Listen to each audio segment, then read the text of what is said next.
Ndabasuhuje nitwa Itangishaka Emmanuel nje kukubwira ko muri turi abarwanyi ba ADF bishe abantu 47 hanyuma kandi ndakubwira inkuru y'umunyekongo uburi ntambwe imwe ngo abo mutagatifu kubera kwanga ruswa byagenze gute iyo nkuru urayimenya hanyuma Perezida Kagame na Masai Ujiri babwiye urubyiruko amagambo akomeye cyane arababwira ati ni mube ibihangange mukomere cyane hanyuma rero muze dutere agatebe twumve amakuru reka nkubwira ko umutwe w'iterabwoba wa ADF Nalu wiciye abantu 47 muri kiliziya ya komanda muri teritwari ya Ilumu mu ntara ya Ituri muvugizi w'ihuriro rirwanya ubutegetsi bwa Repubulika Iharanira Demokarasi ya Kongo FCM 23 Lawrence Kanyuka yatangaje ko abo barwanyi bishe abaturage kuwa 27 Nyakanga 2025 ati ihuriro FCM 23 ryamaganye bikomeye ubwicanyi bwakorewe abavandimwe bacu bagera kuri 47 bikozwe na ADF Nalu kuri iki cyumweru kwa 27 Nyakanga 2025 muri kiliziya ya komanda muri teritwari ya Ilumu mu ntara ya Ituri yavuze ko leta ya Kinshasa rero igaragaza ubushobozi buke bwo kurinda abaturage bityo ko FCM 23 yitigira inshingano zo kugarura ubutegetsi bwa leta mu bice byose bya RDC amahame yibanze rero yashyizweho umukono hagati ya FCM 23 na leta ya Kongo Kinshasa ateganya ko mu nzira yo kugarura amahoro hagomba guhagarikwa imirwano hagasubizwaho ubutegetsi bwa leta mu bice byose bya Kongo hanyuma rero reka dukomereze ku inkuru y'umunyekongo urimo kwenda kugirwa umutagatifu iminsi 2 nyuma yuko rero ashimutiwe mu burasirazuba bwa Repubulika ya Demokarasi ya Kongo muri Nyakanga 2007 umurambo wuzuye amaraso kandi wakomerekejwe cyane wa Forbert Bwana Chuipini City wasanzwe wajugunywe ku karubanda yitwa ry'uyu mukozi wo kuri Gasutamo wari ufite imyaka 26 BBC yarisobanuriwe ko ryari inkeke yo mu buryo bwa mafia bw'igico cy'abagizi ba Nabi umunyagatolika rero wakundaga gusenga yari yaranze kugamburuzwa n'igitutu ngo yemere kurya ruswa yo kwemerera umuceri utujuje ubuziranenge kwinjira mu gihugu byakekwaga ko rero ngo nubwo nta bantu batawe muri yombi ko ngo abari babiri inyuma y'uwo muhate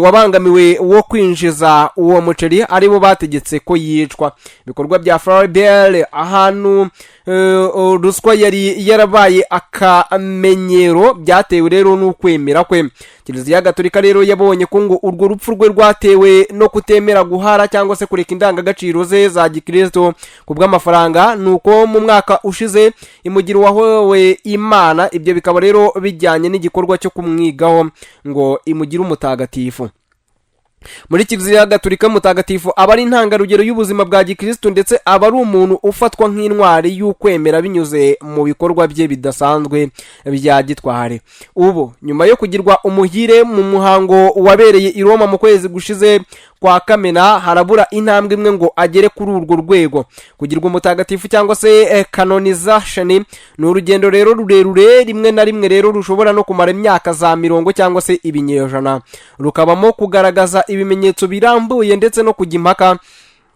utera intambwe kwa Floribert yerekeza kuri urwo rwego muri rusange byarihuse uyu wavukiye mu mujyi wa Goma mu mwaka w'1981 yari imfura mu muryango w'abana 12 barimo abo basangiye ababyeyi bombi nabo basangiye umubyeyi umwe nkuko rero bikubiye mu nyandiko ku buzima bwe yanditswe n'umuryango w'abihaye Imana no mu muryango we ivuga ko rero ngo yavukiye mu muryango ukize se yari umukozi wa banki naho nyina yari umupolisi ukora ku mupaka uyu rero wahoranaga amatsiko yo gusobanukirwa isi n'uburyo ikora kiganiro yari yitabiriye nk'umunyeshuri wa kaminuza wigaga mu ishami ry'amategeko cyatanzwe na padiri w'umutaliyani nicyo cyahinduye inzira y'ubuzima bwe padiri Francesco Tedeschi nibwo rero yari akimara kuvuga ijambo mu nama y'abanyeshuri bo mu karere yaberaga mu cyumba cy'inama auditorium cyo mu mujyi utwikiriwe n'ibiti wa Butare mu majyepfo y'u Rwanda bwo Floribert yamwegeraga muri 2001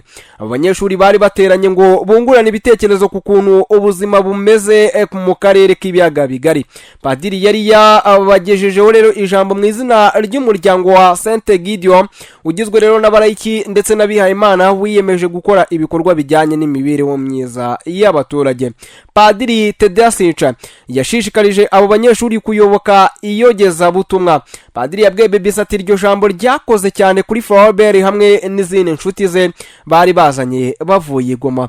Yashakaga gutangiza umuryango wa Saint Gideon i Goma.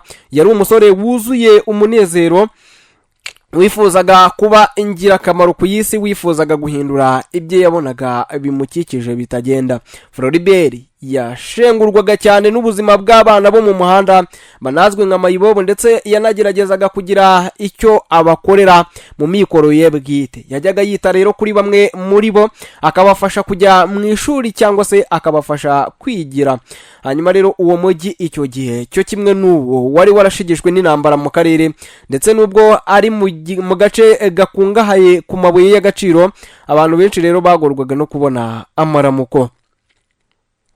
Atariko icyankozeho nuko Padiri Tudasche avuga n'ukuntu Floribert yari umuntu witaga cyane ku buzima bw'abandi, ndetse by'umwihariko akibaza ibibazo byinshi kugira ngo rero asobanukirwe imizi y'ubukene, ibyago by'abantu. Rero agakunda no kuganira mu rwego rwo kungana no guhangana n'ibi bibazo. Ibya Floribert byarenze imipaka ya Kongo. I Kigali mu murwa mukuru w'u Rwanda mu ntera ya kilometero kare zirenga 100 mu burasirazuba bwa Goma, Bernard Musana Segatagara nawe rero uwo mu muryango wa Saint Gideon aramwibuka. Haravuga ngo guhindura Afrika no kubaka amahoro byari inzozi dusangiye ubwo twabonaga itsinda rikomeza kwaguka rishingiye ku bushuti. Ntekereza ko rero kuba mu karere karangwamo ubushyamirane byatumaga ubucuti bwacu buba ubwihariye kurushaho. Nyuma yo kurangiza kaminuza mu mwaka wa 2006, Floribert yabonye akazi nk'umukozi wa gasutamo ku mupaka wa Kongo uri hafi y'Igoma. Floribert yari yarabonye ko abantu bari barimo kugerageza kwinjiza mu gihugu mu buryo bw'amagendu ibiribwa by'ibanze birimo n'umuceri wari uvuye mu Rwanda, wabaga umaze igihe kirekire rero wararengeje igihe uwandikiwe cyo kuribwa nta byago uteje ku buzima. Hanyuma rero nyuma yo gusaba ibipimo by'uwo muceri wari urimo kuza mu gihugu, yategetse ko ibiribwa byose biteje ibyago ku buzima bikwiye kumenwa by'ako kanya. Padiri Tudasche aravuga ati mu ntangiriro ibyo byatumye abakora amagendu bagerageza kumuha ruswa, na nyuma bamushyira ku nkeke, kandi buri gihe Floribert yarabyangaga. Yanze ashingiye ku mahame ye ya gikristo. Hari igihe rero yabajije umuganga umubikira wakoraga i Goma wari inshuti kugira ngo rero ashobore gusobanukirwa neza akaga uyu muceri wajya guteza ku baturage b'abasivile, ndetse ibyo nibyo byatumye rero atekereza ati rero ngewe nk'umukristo sinshobora kwemera ko aba bantu bajya mu byago byo gupfa kubera ibi biribwa by'uburozi ari ukubera ruswa gusa. Kubw'uyu mupadiri ibi nibyo byagaragaje ubudahemuka, kandi bugaragaza ubudahemuka bwe ku ivanjiri, ku ndangagaciro za gikristo ndetse n'iz'urukundo kuri mugenzi wawe, ndetse n'ubutabera. Umunyamategeko w'umunyekongo Jean-Jacques Bakinaye ni umwe rero mu bari abakuru ba Saint Gideon i Goma muri icyo gihe, akaba rero yaraniganye na Floribert mu ishami ry'amategeko muri kaminuza ya Goma. Yabwiye shene ya televiziyo ya Kiliziya Gatolika mu Rwanda ko Floribert yakurikiye byimbitse ivanjiri y'amahoro. Ibyo rwose byamufashije kwanga yivuye inyuma icyo gikorwa cya ruswa. Ariko Padiri Tudasche asanga ibyo ari nabyo byamukururiye urupfu. Yemeza ko abakora ubucuruzi bwa magendu bashakaga gutanga ubutumwa. Hanyuma rero kwari ukuburira yari inkeke yo mu buryo bwa mafia, mu by'ukuri rero itarashoboye gutuma abantu bibagirwa ubu buhamya bw'urukundo n'ubutabera Floribert yaduhaye. Nubwo Padiri yemera ko bishobora kuba byarashoboye gutera ubwoba abandi bakozi ba gasutamo, ubwo wari Papa Francis yasuraga Kongo Kinshasa muri Gashyantare mu mwaka wa 2023, yagaragaje urubyiruko ku kibuga kinini cy'umupira w'amaguru cyo mu murwa mukuru Kinshasa, arushishikariza gukurikiza urugero rwa Floribert. Ati niba umuntu aguhaye ruswa cyangwa se akakwizeza indonye hamwe n'amafaranga menshi, ntugwe muri uwo mutego, ntushukwe, hanyuma kandi ntushaye mu isayo y'ikibi.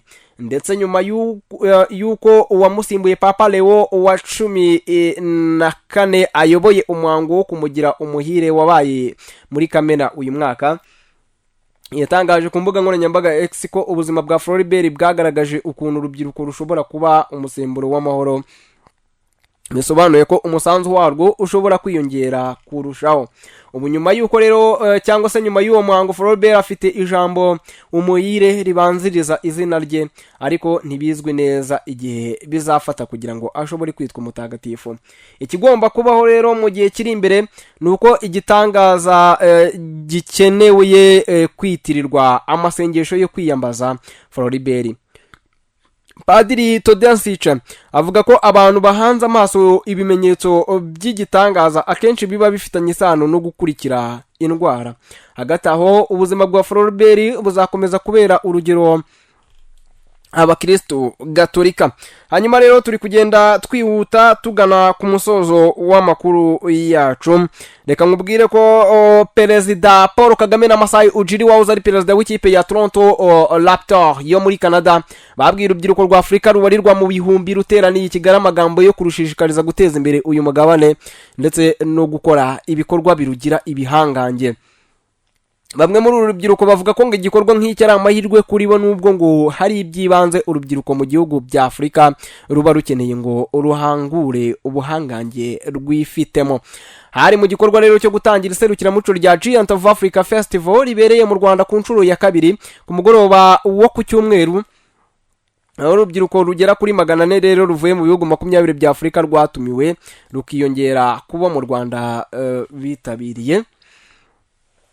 Ati nimusohoke mukure cyane, mushyiremo igihe cyose n'imbaraga zose mufite mu kibuga no hanze yacyo. Ibyo rero bizasohora ubuhangange bubarimo. Ibyo nibyo Afurika ikeneye gukora, niko Perezida Paul Kagame yabwiye urubyiruko rwari ruri muri Kigali Arena. Giant of Africa itegura iri serukiramuco ni ikigo cyashinzwe na Masai Ujiri, umunyafrika wa mbere wabaye umukuru w'ikipe yo muri NBA shampiyona ya basketball muri Amerika, afatanyije na Godwin Owinje, umushoramari wigeze kuba umwe mu bashinzwe gushakira impano amakipe yo muri NBA. Masai afite ababyeyi bakomoka muri Nigeria na Kenya.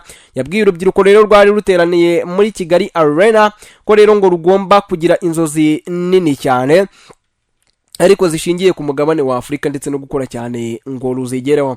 Aravuga ngo mwifitemo ubuhangange, muri bihangange nimukanguke rero mukore ibintu bikomeye mugeze Afurika aho twese twifuza ko igera. Giant of Africa ishora imari rero mu guteza imbere impano z'urubyiruko rwa Afurika, cyane cyane mu mukino wa basketball. Ikora ibikorwa rero birimo kubaka ibibuga by'uyu mukino mu bihugu bitandukanye ndetse no guteza urubyiruko rufite impano. Elizabeth Njazie witabiriye Giant of Africa Festival aturutse muri Benin yabwiye rero BBC Congo aya ari amahirwe akomeye ku rubyiruko rwa Afurika. Aravuga ngo sintekereza ko urubyiruko rwo mu myaka yashize kuri uyu mugabane rwabonaga amahirwe nk'aya. Benshi rero twifitemo ubuhangange buvugwa, ariko amahirwe nk'aya, amagambo nk'aya ya Cyane, Festus, Masai Ujiri na Perezida Kagame abakenewe ngo dukangure ubuhangange twifitemo. Cyane Angwamike ni umunya-Nigeria wakiniraga ikipe ya Los Angeles Park muri shampiyona ya NBA y'abagore women cyangwa se izwi nka WNBA.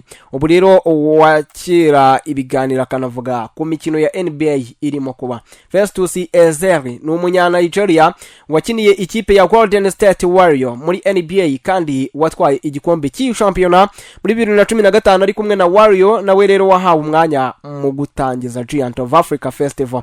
Abategura iri serukiramuco bavuga rigamije rero ngo gukangurira urubyiruko rwa Afurika kumva imbaraga rwifitemo ndetse no gukora amahirwe rufite ngo rugere kure mu mpano zitandukanye rufite. Jazia avuga ko ngo kimwe mu bidindiza iterambere ry'impano za Afurika ndetse no kuzigeza kure ngari imiyoborere mibi y'ibihugu byinshi cyane bya Afurika izana kudindiza iterambere, intambara, kutita ku mpano, ubushomeri ndetse n'imibereho mibi y'urubyiruko.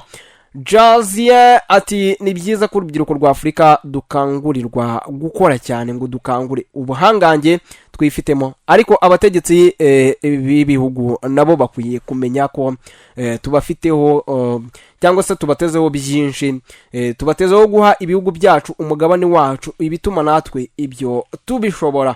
ati muri iki gihe rero niwazakemura impano zawe nta mutekano, ntiwakerekana impano yawe nta mutekano, niwagira icyo ugeraho utize neza, utivuje neza, utabonye bike by'ibanze igihugu kiba gikwiye gukorera umuturage wacyo.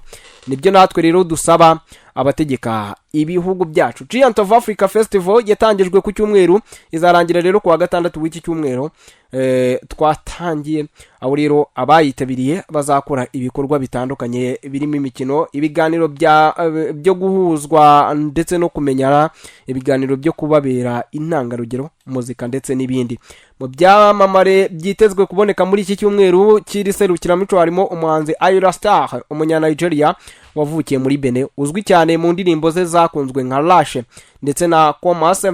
Undi ni Kawhi Leonard, umukinnyi w'ikipe ya Los Angeles Clippers watwaye shampiyona ya NBA kabiri ari kumwe na San Antonio Spurs hamwe na Toronto Raptors, ubwo iyi kipe rero yayoborwaga na Masai Ujiri. Kawhi azaganiriza abakinnyi ba basketball bakiri bato barimo gutozwa mu Rwanda, anafungure kimwe mu bibuga bishya by'uyu mukino nk'uko rero bivugwa na Giant of Africa. Hazaba harimo n'umuhanzi wo mu Rwanda The Ben, nawe azaba hari cyane. Hanyuma rero muzabe muhari. Nitwitanga ishaka Emmanuel, iyi channel yitwa Ubuvumbuzi Official. Please subscribe kugira ngo rero uzajye ubana natwe buri munsi. Cyo tukwifuriza ni ibihe byiza no gukomeza kuryoherwa n'ubuzima.